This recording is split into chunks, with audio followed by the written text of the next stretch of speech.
Topping our newscast this hour, we continue to investigate allegations the Kern County fair officials misused and mismanaged your tax dollars. Now the question turns to what happens next. 17's Eitan Wallace joins us with what the state auditor is recommending. Eitan?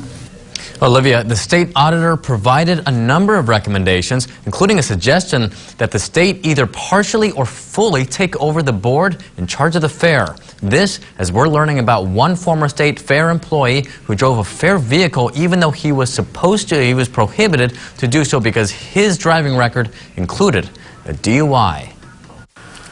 It's a state audit report that shocked Kern County, alleging fair officials mismanaged hundreds of thousands of your tax dollars. And tonight, KGET has learned even more. The audit says investigators observed an employee referred to only as Employee C driving a state-owned vehicle to his home during his work hours. But there's more. The auditor writes, quote, following a conviction for driving under the influence of alcohol, Employee C's driver's license was restricted to operating a vehicle equipped with an ignition interlock device in July 2017.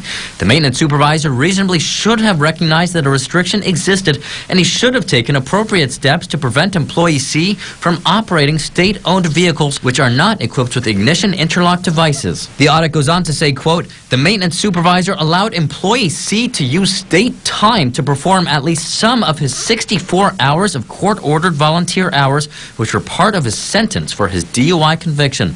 The auditor concluded the report with a number of recommendations that include taking, quote, appropriate disciplinary action against the CEO, the maintenance supervisor, and all other permanent and temporary employees who engaged in the improper governmental activities that the auditor identified. Another recommendation, recoup the money from the CEO, the deputy manager, and the maintenance supervisor for their inappropriate purchases, recoup the actual cost from the maintenance supervisor for his personal use of a state vehicle, and one glaring recommendation says the state should consider exercising its authority to assume any or all rights, duties, and powers of the board of the association in charge of the fair.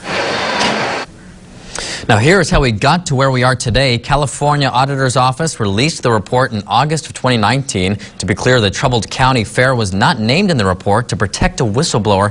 The unnamed fair in the audit was accused of mismanaging more than $300,000 of your tax dollars, a mismanagement that included illegal out-of-state trips, lobster meals, alcohol, and non-fair-related side jobs. Now, earlier this week, sources told 17 News the Kern County Fair was the troubled fair that was the subject of the report. Both yesterday and today, we reached out to CEO Mike Alcott and every single fair board member, but we did not hear back. And when we reached out to the California Department of Food and Agriculture and to the office of Governor Gavin Newsom, they declined to elaborate on the report. Now, if you would like to read the full 27-page audit, we have posted it on our website, KGET.com.